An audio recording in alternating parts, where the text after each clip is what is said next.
تماشاوان جروجاوا تیوی و برنامه تایبت جاره کدن امیوان وان دنباش مجارا وی خلق امه تایبت پارتین کردی جبو آوا کرنا نرینه که هفبش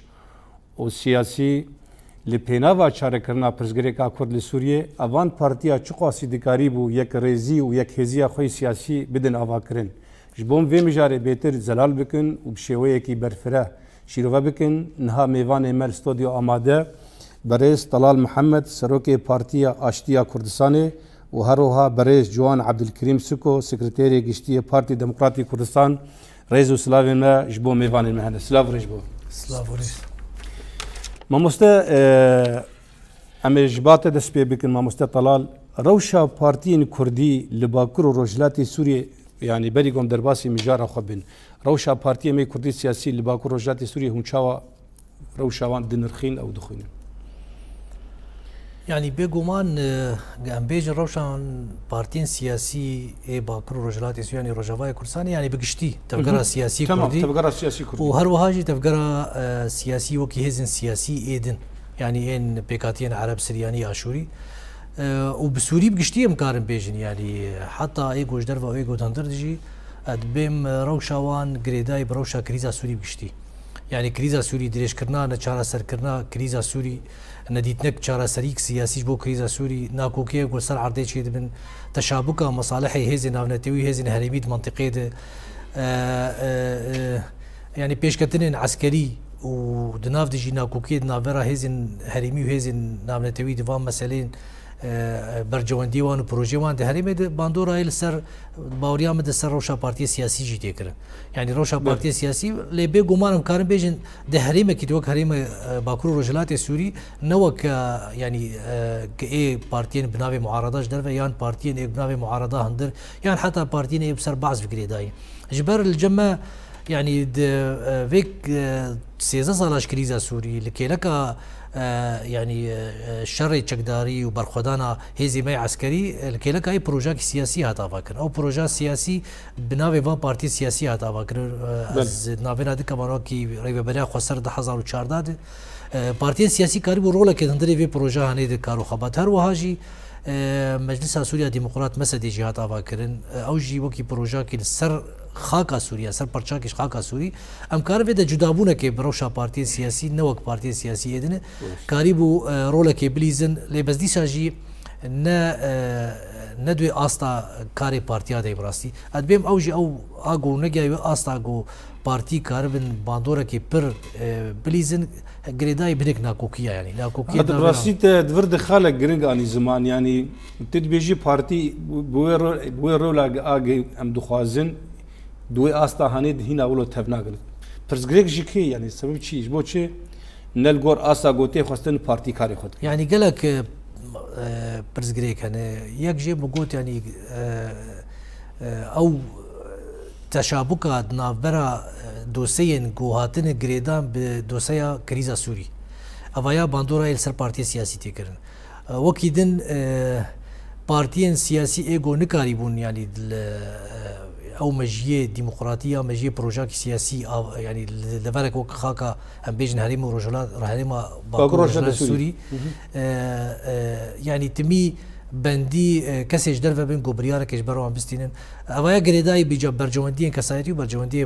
بارتيتي يعني نكاري بوي رولا خوي ادي روكي بليزه ادبيم يعني لجانوي استاكي يعني استاكي جو مرو كارب بيترجي يكجي استان اجتماعي سوري دي يعني هيزن سياسي الباكرو جلاتي سوري وهيزن سياسي سوري بقشتي غرقش درفي برجوندين بارتيتي وبرجوندي كسايتي كاريبان وكي بوزيشنك سوري الهفدو بهاتنا كرن سر ماسايكي ديالوجي چارا سر يو كيدن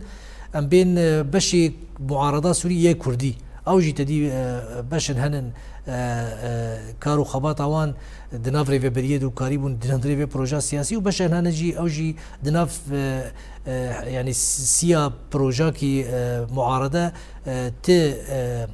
يعني بنجهي ديمقراطي وجهرتك ديمقراطي جماعتنا جو بس هميوان يعني جهرتنا فيري جيبي او جي بين دو سوان دا سلاداري يعني برزجريك الجموان دا سلاداري برزجريك نوع جموان جيانك ديمقراطي وما في قلانا يعني حياه برزجريك الجموان بريم درباسي جم ما مستا جوان بن ما مستا جوان لسوريا بشويه كي قشتي هريما باكور رجلات سوريا رولا بارتيين كردي سياسي شخونها هناك هرمن آلية شتا ودولة ترباتن داغر كرن وهرما ريجيم الشاميجي باكر رجلات سوريا دفرد شد جدايتي دي تفقرا بارتيات هي يعني جداتي لفان حرسي هرمان لهرما باكر رجلات سوريا وسوريا بشويه كي قشتي مرود كاري روشا بارتيين كردي الفيدري تشاوا بدي زلال كرن بدي نرخاندن يعني شو دسبيك مسباسياوت كان سيرفي درفتي ومسركفتني جوات خاص يعني مثلا جداهية إيرو سرانسري سوريا وكتقولي أم بيجن سي حكومات هنا قلنا تشارج بن يعني سوري بوي چهار پارچه چه بود سوری بو چهار پارچه جداهية اقتصادي هيا سياسي هيا يا فكري هيا يا إداري هيا يك جواجي يا سياسي وكتكرم قري قلتي سر حسابي سياسي يعني تبيراوا يعني بري شروش روج أواي كردستان أو حياتها السياسية جمع تنبو حمو بارتي كاري خسري دكرن دزي دكرن فشارتي دكرن لبشتي في شروش روج أواي كتشبو أف درفت بارتي سياسية را تشبون يعني قانون أحزابها تشبو حياتك السياسي نو تشبو قالك بارتي السياسي نو أفابون بشتي ريفي بري خسر يعني أو جي نتيجة في درفتا جوجوارا هاتي يعني حمو كثير يعني يك جواجي بارتي سياسي يعني جدايا من بارتي سياسي إيرو جدايا فان هريما جهف يعني نهال الشامي جبعس بيفتنا الشامي رجيما بعس اما هنا وهشمندي هي او بيا بريا 2011 12 فكري هي او هشمنديه هاي او زانيه هاي زيدي في جمينينا او الرول بدا بارتي سياسي حركه سياسيه حياتها السياسيه نو تشبي او التنيه حتى فيغا في وهمجي الجنبا تشتا يعني بين حكومتها تركادش خو عصابه وشتا بيفا جوات مرتزقه بيفنين او ناك نافي بارتي سياسي جناس لكن يعني حياتها السياسيه جمانين چتنه چتا هر چهار چتا خدای هفدو اداره باجار کیتکن لیر روجاوای کردستان ام بینن يعني پروژه ریوبریا خسر چاو آوابو چلو سیستمک هی سیستمک هاتا آوا کرن اریکاریا و پارتی سیاسی تفدم همون پبر ما اریکاریا هفدو کرن دسپیک هاوی ما اوکم بجن رکنه اساسی ما و پارتی سیاسی آوا کلی حتی ویگا في همو شریکی هفدونه ام همو خوشی نخوشی ده مدرسه خدای دسه هفدو قوم کاربن ام ویق جميع ببنا وكا عربي قلت برا الامان يعني بفرا كاركي هفبشتك غيري فيجي مكاريبو مسدي وكا ما مسطلان ها بحث كير مكاريبو مسديجي ما بابك ما مسديجي او جي هاتي هوا كرنج بارتي سياسي يعني جداهيا ما هرسي هرشار علي دي وكتكو هرم كري قلتي جداهي قالكي نابرا ما واضح يعني يرو حياتها السياسيه جمع هي يرو بريك يا بازبو نهجر هناك جير ديفيجن دبي ولا هجمارة زيدش بارتيا نرخ رخنك المدكن يعني ايمن نابي يعني بالعكس جاري بري ما ما تقول قانون احزاب لا ذهبي ما تقول بلا حياتها سياسيه بلا قانون احزاب هذه يجبو بلا بارتي شيبن شقا بارتي شيبن بس خطوط عريض هناك وما بدي هاف ام سري كاربكن او جي تجاوزاوي هناك ام دوي خط كاربكن بلا حياتها سياسيه شيبن بلا احزاب سياسي شيبن كي كاربي بهتري كار وخباطي بكي او يسر بكفي ايرو افنا حمو دروج افاي كردستاني ده ايرو افتف بارتي موجودين وديت البجارتني شوي اي شارداريات شو حمو اريكاريا وعبدو هذه كي برنجي خوا مشاركه كر ادمه بيج دجي ميديسا هر بارتي برنجي خوا هر بارتي بالا خو بفكري خو بذهنيته خو كارو خباطه خو ديك يعني تمام هي باش هي يعني امكان بيجن ودمك باج هاتيه قوم كاربن ام جدا مش غيري خو يعني تمام سعد خوش ما مستطلع مديسا بين باوا نهاد بيستو نهي مها قانون يكمين دي سال 2003 رشنويسك فان بارتيات شيكن رشنويسك ما جوش 14 خلاي برين درباسي برنامج تاجوش تاجو 2003 تاجوش 16 خلال ام دكار فان خلا ناس بكن تشني يعني دبي رشنويسي دغو السر لهفكي يعني بري قوم يعني وان خلا حرش 16 خلا بين زمان تدين شويكي ام كارم بيجن يعني چما نها يعني في دمهاني اف رشنويس هات كرين يان اف بروجه چما هات نقاش كرين دركت بروجه بدا يعني براستي ادبيم درنگ بوجي جبر ديسا از بيجم دوسي گودناف كريزا سوري ده دوسي كي حري گرنگ گوبه بنگه جبو چارا سركرنا كريزا سوري دوسي كردي يعني قضيه كردي سوري باكرو روجات روجاوای کوردستانی ده یک جدوزه گو پیستوره چاره يعني بي چاره سرکرین وکی پرزگریک نتوی و اجتماعی اوای دما گو نرینک یک هفبش نابینا پارتی سیاسی تفکر سیاسی کردی روجاوای کوردستانی سر به هفکرین دبه بلگه دبه يعني بنجه جبو امكاربن سروي نرينا مجبو چاره سرکنا پرزگریکا کردی و هر وهاجي دناف ديجي خالن هنه جبو پرزگریکا سوري يعني ما مصر طلبت بشتغالي يعني دوزا كردي الستوري نبرز جريك لجموان الجمعي دوزا كردي هي قصدت يعني راست يعني دوزا كردي يعني قضيه كردي ما البرز جريك وان نا ما راست يعني الجم يعني كردستاني بقشتي دوزا كرديان قضيه كردي برز جريك الجم ريجيم دسردا يعني الجم داغر كرا نها بيوستياوي مغوت دي درنگ هاتيه شخو اف پیشنیار ج پارتیا یکیتیا دموکرات پیاده هات کرن کا گلو ام چکارم بهفدور بکرو پارتی سیاسی به جدا يعني حمو پارتی سیاسی ای تفکر سیاسی کردی روجاوای کردستانی حمو پارتی يعني جوینا کل دارکت پارتی سیاسی دارکت و کومیتاک چه بوش بو دانینا راشتیفیسا که افرا راشتیفیسا یاجی دا پارتی سیاسی هات نقاش کرن و هر واجی کومیتاک چه بوش بو هفدیتن به پارتین ایگوش دروی في كتلة بارتي سياسية دباوريا مدي يعني انفقر سر خالي قوت يعني اشخاص شازده خال باور بك يعني بلكي سيزده يا چارده خال تبيت وان خالات دين كيلكا يعني نهجين بارتي سياسي اسري صديق حيشتيج بارتي سياسي روجاوای كردستان ده نفسها نريني وان ونفسها يعني داخوازا وان ده سوري ده هم جالي چاره سرکنا دوزا کردی هم جالي سوريا پیشروج هم چواد خوازن اف خلانا گرنگتیاوی يعني یک گله کرد د سوری د گله کی کرد يعني سر خاکا خوی یادن باراستنا ماوی و مسوگریا ماوی دهندرا دستور که سوریا نو بیدانی و آخری گرنگجی سوریا پیشروج هم چواد خوازن سوریا کنه ناوندیک سیاسی بیکرن او ناوندیک سیاسی تدی باوریا مد دهندره وی ناوندیا سیاسی ناوندیا سیاسی ده ماوی حمو گلان و دو زیوان تی چاره سر کرن هر وهاجی يعني تفکر سیاسی کردی روجاوای کردستان هر یک ناکوکید ناوی نوان هر یک توجهات وان سیاسی چی بله بس لسر پیمانه که هفته بکن او پیمانه یا گریدایی به ما وگلی کرد سوری ده او به ناوی چیه خصوصیات تفکر سیاسی یا روجاوای کردستان و کرد سوری تایبت مندیاوی گوکاربن به هفدوره داخوا يعني جيتي سياسي كوي توجهات سياسي كوي اللي بس مشتركات نامده 6 هفته مشتركات السروي بارتي سياسي كارو خبات يمكن يعني خالين حري جرينج دنافان شازده خالد ابون براستي تمام ما مست جوان عبد الكريم چار بارتيان لسر سي خالان نهف بشبون يعني جداد فكرين او حرسي خالق ونب جينا رازيبون شوفون يعني جيفيرش نفيسان يعني براسي او خالي انها ما مستجي قلت يعني جي بهتري خاله ايدي رشنفيزي دا بازا شازده خالن تفضل متفق سري سر چاره سر كرنا برسغريكا قالي كرد ام حمو متفق سري خالي يقول سرنا متفق شنو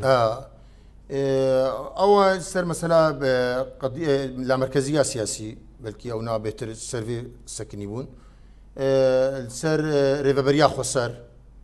رنگی ریوبریا خسر السر امکارن چه معلوماتی هم هی افنا کی هبون یعنی بهتر سر رنگی ریوبریا خسر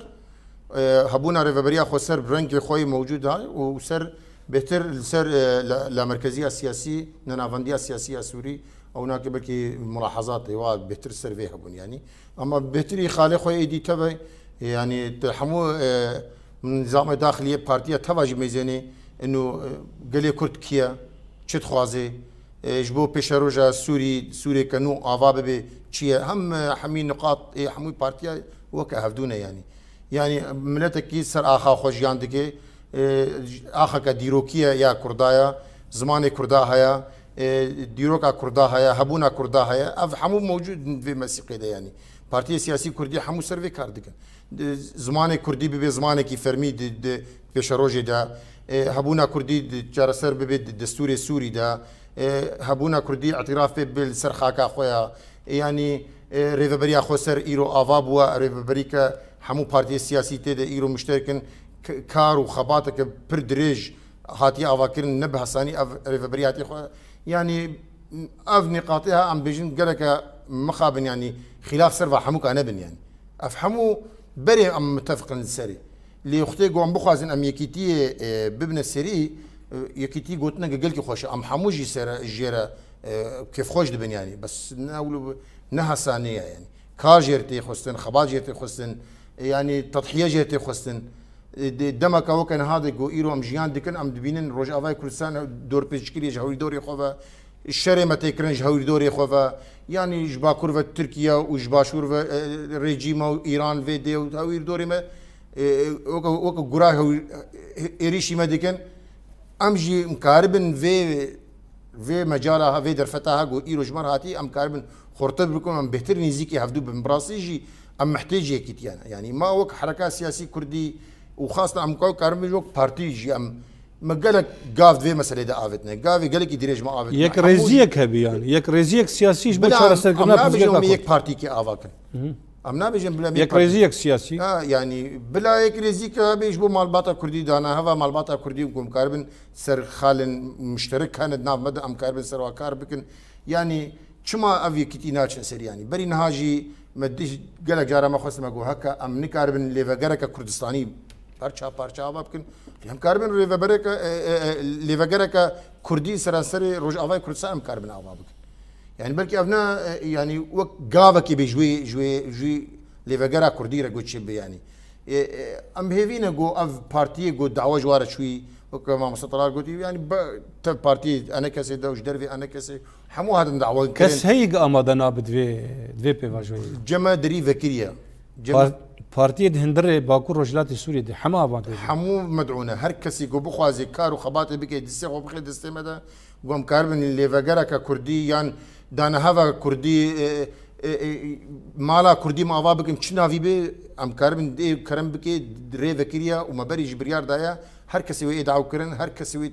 جي خو بغري نبس بارتي سياسي كردي تنيجي يعني نسر مثلا بارتي اري بكينها انا كسي هيا عشان بارتي وي هنا بارتي جدر في انا كسي جي انا وجدر في ريفبريا خسر جي انا او جهاتنا دعوه كرن وش غيري فيجي جواكا كردي هاي يعني روشنبير هنا كسن سربخو هنا كسن مسقف هنا افحمو تين دعوه كرن جو حموجي اذا جي خد في بقرن نبس امويرو اللي بهتر بدنا بارتي سياسي كردي تاني او تاني في مسألة رابي يعني جداهية فيجي في بروجي براسي افا جو هر کس تيجي خو بقرن نبس بارتي سياسي كردي تاني وكا تشاوا بري اتفاقية دهوكي واتفاقية هوليريا ودو ومبادرة هذا مظلوم عبدي او داوي تشبو يعني اوجه حمو مكارم وامكارم بيج دؤالي دؤالي حركة كردي تاني بو اما افنا ندؤالي جداهية فيجي قال لك يعني افنا هر کس كاربي ما قلتي كرم كري كاربي جي خو بقري بخازي كار وخباطي بكي دري جير فكريا شي شخصياتي سربخبن شي كسم مثقف بن جمعياتي مثقفين بن شي بارتي سياسي كردي بن ده انا كسي ده بن ما قلتيش ده انا كسي بن ري فكريا وما دعواش هر كسي ريجو خستيا وام بهيفينا ام كاربن ام غوري في مسؤوليه في مرحله بن براسي ام يعني برجونديه خو اي الشخصي ام دينا اليكي برجونديه قشتي اي جبو ملت هنا ام كاربن ام سروي ام كاربن قافا كدي بافيجن وقلت بخوازي كردي بيجن قلت البخوازي حسانيه يعني تمام او تشتي زحمت نبرا مدنيين يعني مقابل ما اوك كرسنا عراقي ما شهدوا نكوشتيا يعني الحمد لله يعني افتشتي عارف نبوه وشري جران وك نوتو شارع كرسنا عراقي ويتالي بيشتي قاسي و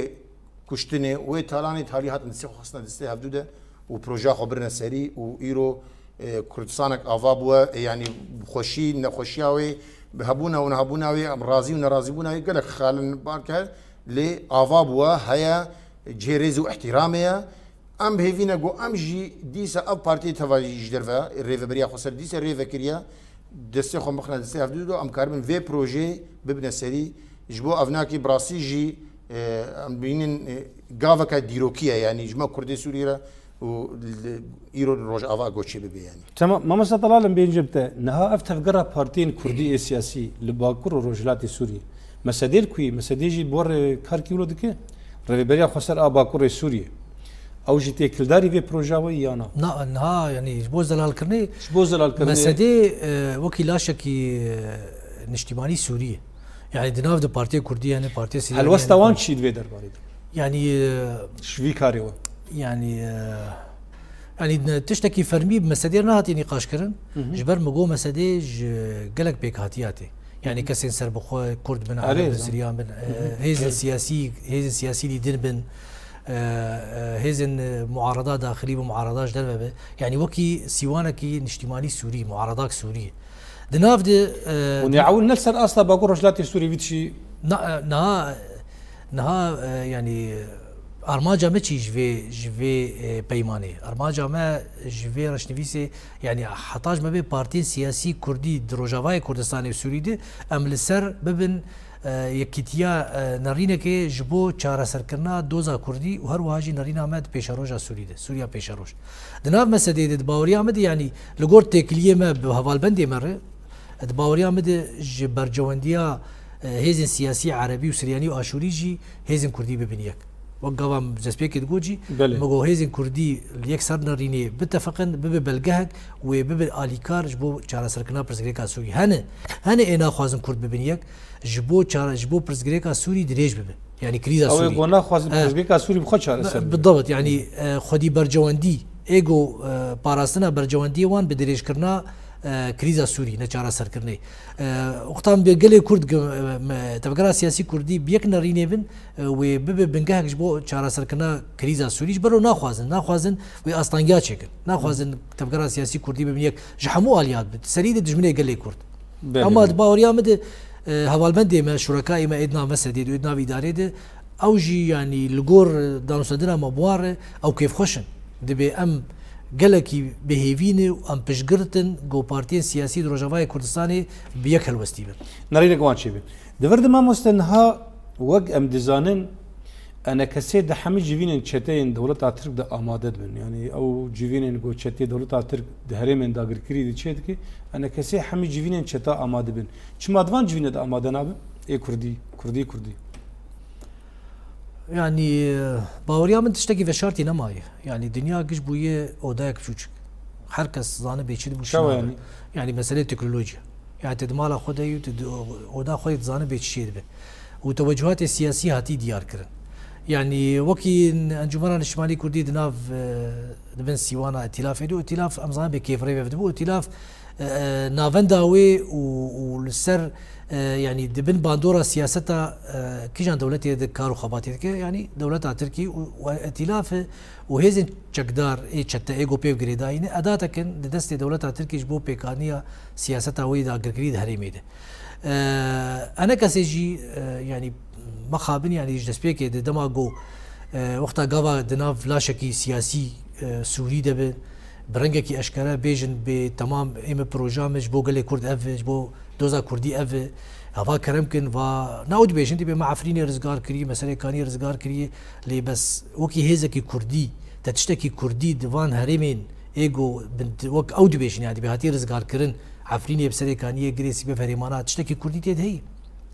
مانا دو جوان البردریه خو اگرک پیخست جبو نوروزی نفسها هشمنديا رجيم بعث وان في شكل وان خصن وان كشتن وان شهيد خصن يعني نفس عقليه لفان دفرادو خرابتر مالو ملكي كردا دست ريجيانا موسى كردا جيكرنا دارين عفريني دارين زيتوني العفريني جوهرتنا ديموغرافي اغو سياسه دولتها تركي جوانا فانا بكارتينن انينا كسن ايجوش درفي يعني كسن ايجو دردورا جو مصالحات شيبون دردورا شامي بون حلبي ادلي بيبون انا يعني تبروجاكي اجنبيجن يا انا كسي ت لاشكي كرديه تهزك كرديه تجبو دوزا كردي تشوينا في لاشي معارضه امولو بيجن اللي بتشكي كردي هي ما خابن افايا جريداي برجواندين كسايتي برجواندين حزبتي اف دماغو يعني بين دنا مجد حاضر بن قال لك حساباتي وان هنا جبر بروجا وان جدايش بروجا بروجا وان نفسها بروجا عفريني وجريسي بيسري كانيه امش فرابن وابدا بربيدا اقر كرن وشتا في ببن او جي بيدنك بن رافاندو والجور برجوندي خو كارو خواتيب تمام باش تشكي قرنك تاني براستي ما مست يعني نهانا كسيد بيجي ازري بازانا تويم اف هرمن وقع عفريني جري سي بي سري كانيه كردا جويدري يعني هبونا كردا الويدري قبولنا كن كردا جويدر تخن وجهرتن ديموغرافيتين شكرن يعني جي حمدري اخوان مسلمين فراد دنسر هفدو كردا جويدر تخن ومستوطنات يعني نشخل كي منطقه هفدو انا كسي حياني ويقوتنا قنو او هرمانا هاتن داگر كرنجي نكار بيجي وخوك ريباز انا تويد النشان كرن چاوا دكارن وچاوا كاربن فين رينا خو بملتي كور بدن قبول كرين يعني براسي مخابن يعني هنا كسي نزان او بخوج نزان او تشتخوازه يعني هم بنافي نتوا كرد وكردستان دباكي وايرو دناف اخوان هذا يعني ما فهم نكر شلو اخوان مفهومي كرد وكردستاني قبول دكن يعني بنفس الوقت وقت كرم كري قوتي ايرو حمو هرمن عفريني ايرو جهرتنا ديموغرافي هذا الشيء دبي يعني ويرو جي رابور دركت جنديريس سري صدي نوط ونح كردون ايرو 14 ثاني كرده نوط ونها ماي 14 صدي ماي 14 صدي ماي كرد نوط ونح بري كردو وهكذا حمو هرمن وعفرين وباجار عفريني وجندي عفريني يعني امزانن اف شتي هان شلو هاتن اف جهرتنا ديموغرافي شلو تشي دبي اف بن بيجن العفرين شلو تشي دبن اف نهابونا كرداد عفرين دا تشاود بي يعني اف حمو برشافي ما حمو قايه يعني او جي دبين او جي بلا يعني بلا بيشكي قلت في مساله الشفاب يعني بلا خوجي دور نخ يعني قول مثلا قلت بي بن بيك وتشي دبن ومجازر تشي دبن وكردي متين كشتين وديتين قرتين وتين ونداكرن وداري متين جيكرن دبي ولا ام دجي فانا بس تو تشريكي واي ايرو تيرو جزء كيجي ائتلافي الائتلافي تشي دبي تشريكي وي سيوانا واني سياسي ائتلاف تنكاري خو بالجدور سيوانا سياسي بري العفرين نوروز اخذ كرن دهامي ريجيمي ده نوروز اخذ كيف خوشيت كرن انا نكارن ايرو تنكاري بري مكتبات بري هبو دختي ريجيمي ده تقاريب حركه اخو ام نو وصفي بالريجيمي ده نهاد فرد زي برسكي بكم تحرك اخذ العفرين ده تذكر ومكاتبته نوروزي ابون ايرو تشريكي واي ناهل انت درباس تكاري نها بينجي مكاتبه انا كسيل باكروجلاتي سوريا هنا ويك مكتبه السريكانيه سريكانيه وعفرين اثنين هذا البنديوان وكارواني بفيتي لا فيرسر شاس اري بلا في بريسش خو بكن يعني في بريسش خو بكن تشلو اون دوستي وانا ناهل نقول يك اوفيسا خو السريكانيه فكن يعني اون العفرينيه فكن يعني حتى بنافي كرداجي باكن يعني ججني كردان وروزي كردا افا بكن اف بيدنجن ما مستا اف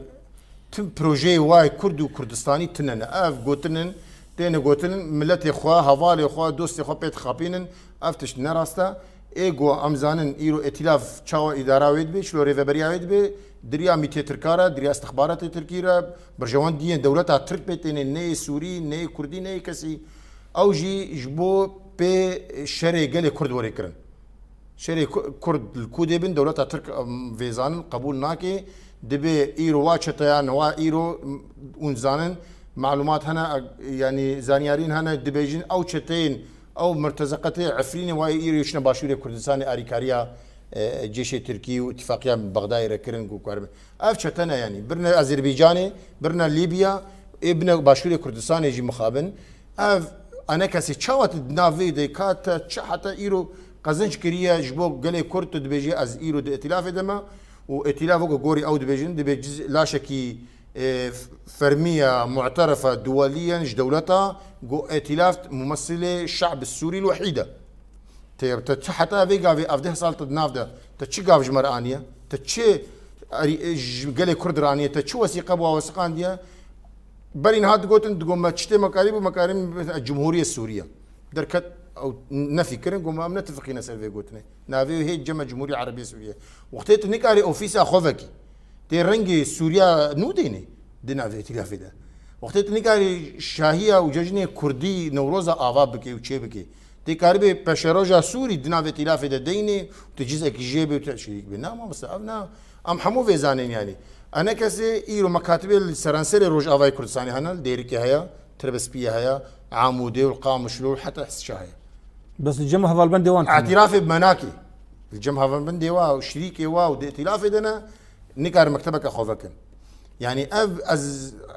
براسيجي باطناي من يعني جواج مفهومه وا يعني تدبيجي دولتها ترك شري قال كردك تنكاري في بيجي شو نقول ان داغر كاجي وتدبيجي ام بائتلافنا ودولتها ترك الصديق للشعب السوري والشعب الكردي كاري انه تيرو كردستان دباكي كرد كردستان دباكي تبي ريفبريا خسر نا كرديه ريفبريا خسر نا هولي شو تركي ايري شويتك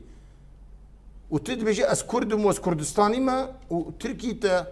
يوادك وتخديتك وتستقبالتك وتدبيتك ما فهمنا تناقضات نافذه يعني ترك برياره وانا الجموايا يعني امزانه انا كسي شاو درباسي ائتلافي بو انا كسي ونحموجي زانن غافاغو اف بروجي ريفبريا خسر تشبو شريكي في ريفبريا بون شريكي في ريفبريا بون دسبيكاوي اف مسودا جو هاتني فيسانه جبو ريفبريا خسر انا كسي بنافي انا كسي مندوبي واد هاتن حاضر دبون هاتن حاضر دبون سري اريد كرن خال ما بهفدور النقاش تكر اف بروجي ريفبريا خسر دسبيكاوي انا اف بروجي لا بروجي ما سر ريفبريا خسر دبيجن يعني تشاوا افابو وتشاوا تيدا اذا نبرنا سري وتشاوا دركتن هنجي درباسي ائتلاف يبون جبو جو ام مالا كردي نبنيك ام سر هفدو نمينن جو اف يكيتيا كرداي افا ببي دبي خراب ببي تشاوا خراكرن دياف انا كسر خراكرن درباسي ائتلاف يكرن وام هلجن حتى في جافيجي ام جبو في كارو خبات دكن ام بهيفي نبونا ام نابنجي دبي ام قال كرد تفقرا سياسي كردي ام كاربن في كيتي افا بكن جارك دو سي دبي اشاره بزبطي وكار جيرو ريكرن يعني لمخابن حتى ام دائما في الفيجن يعني جارنا هيك يقولوا يك بشكي شفاف بنيرين ياخذها بركي زحمته يعني حتى انا كسي دي ائتلاف دبي ام مجفاتا بارتي سياسي دي جيبوت يعني ام تهيفياتي ده نكن جو اوي اي وي روجكي وي اي في مالباتا كردي ده وي كار خباطي بكي وي دسي خو خيب دسي بارتي هذا وبراي بارتي كردي ده عرفتش نعم انا كس ائتلاف ده دسي خو جيبشو يعني انا اللي جور نارينا تا اف كسي جو ائتلاف مروان كارج بك تشتيغو ايلو العفرين او جبر برسيار بالتاكيد يعني تني كان يجي خدي اليك يعني جزء كيجي ائتلافي ايرو كي رايت عفرينيت كي ائتلاف دكي اذا تشريكي فابن بي جوتشيد بن فما جازري جوتشيد بن اف كشتن وطلانا ها جوتشيد بن اف داري زيتونه اي قبده صاله ملتي مكارو خبات جير كرين خبات يعني زاروكتيا حتى بير اختيار بنا اف داري ايروتين براندن يعني تشريكي وي كشتني وي غورتنا ديموغرافي تني كاري خوجي بدي اليك تمام يعني خسكا جارك هيك تني كسور عفوك جارك تني قوتبانا بيانك خذ خصبانا كاريبانا دولتها تركيا داكر كر يعني دولتها ترك اف بيها تشدبن يعني او كاريبانا دابانا خياك بانا كده خن انه تشل عفريني تشدبي بيانك خذ خن بيجي والله تشنا يعني ده ودي او خورتي كردا شهيد خصن بري نوروز شهيد خصن وهرو تالان كردا دخن ومالي كردا دخن وشن مستوطنات افات كن دريا فا جماعتي اخوانا راو وفلسطينيه راو وباداره ريفبريا اكابي واردوغان وجماعتي اردوغان حتى في قافت بيدنجي يعني افده صارت بنافا تشي مكتسبك جبو كردا يعني بس يك تاني تمام تاني جابي از بهورناكم هذه تمام مهرجم مستي طلال نها يعني حركز ديفيجن شروكار السياسي وحمي كسن يعني شوبينر السياسة كردي يعني خرطبونا كردا هيزا كردا ديك ريزي اوان السياسي دي نها بروجاوي جو نرينك هفديت هفبش جون بدن افاكرن وكرد لباكو رجلاتي سوريا همه پارتی باکو رجلات سوریه دوی کاری ود بجدارن همه پارتی گشتیدن نهال لگور جبلی او کسی ناب ائتلافی ده يعني هجمارا بارتيين سياسي كردي اي باكو رجلات سوريا اماده دبل دبي رشنويسي ايغو اريكري سرفي رشنويسي 25 بارتيين 25 اف بارتيين ايغو نافا ريفبريه دن 25 بارتيا اريكرن شخوا برنگکی فرمی ناماک شانج انجمن نشتیمانی کردی حتانا برسف نه اره نه نهاتیه تدبیجی و انجمن نشتیمانی کردی اگه تدبیجی اویش بار بجدار من گورنرینه تا اوچما والله اد يعني ازبو انجمن نشتیمانی کردی بیجم يعني تاد مرود تمي ليفاغركش خورچك يعني كارو خباط اخو بارتيك سياسي بهيزك سياسي بليفاغركش خورچك ادكود شاش شو ادكود راس شو يعني وقت انجمن نشتیمانی کردی باوريا مد يعني كارو خباط وان يعني بتشرنجي او نمازان بيشد يعني وقت ما مستجوان قلت يعني دحظ حزيران تموز دحظ روسيزداد كتي ائتلاف ده حتى دحظ روحشتا تمام يعني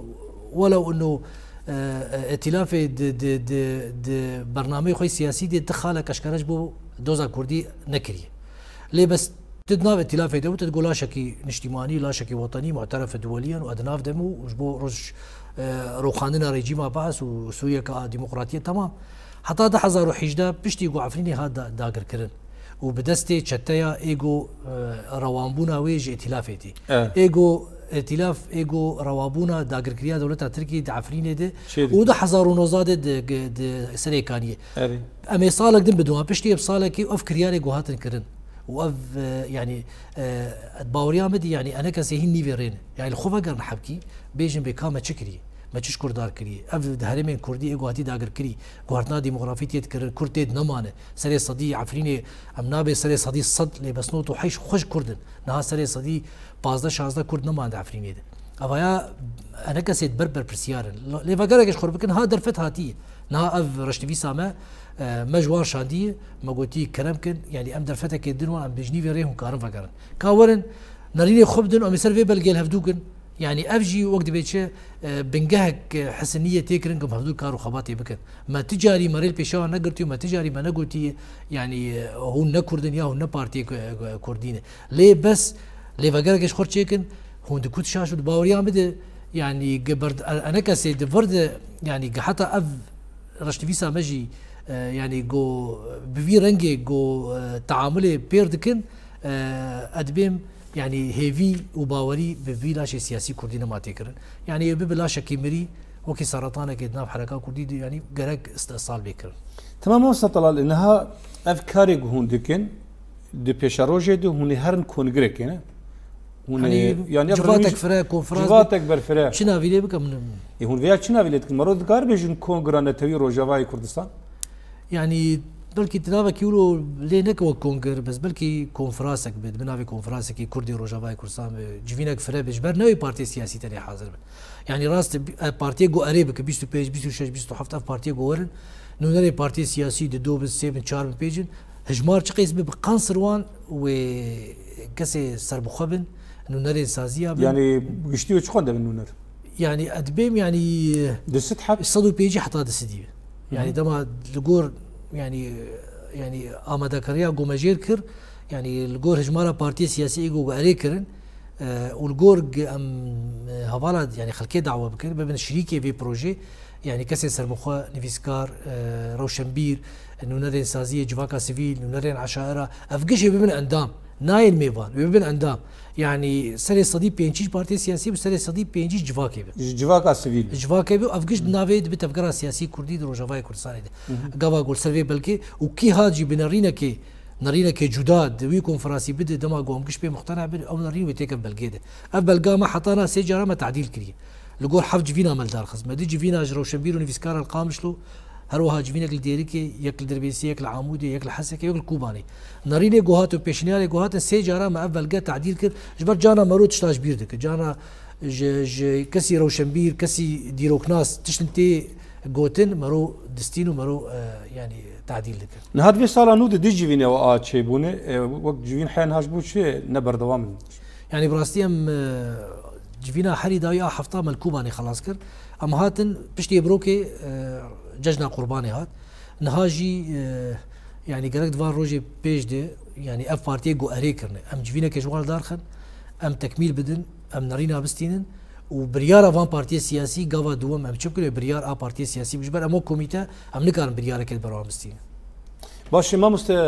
جوان عبد الكريم يعني افكاري ودي بي تداويا داويدي وبيبي نارينا كردي بیچاره سرکرنا پرزگیکا کرد یعنی و به دست نشان کردن لسرناوی پارتی کردی و جواکا سیویل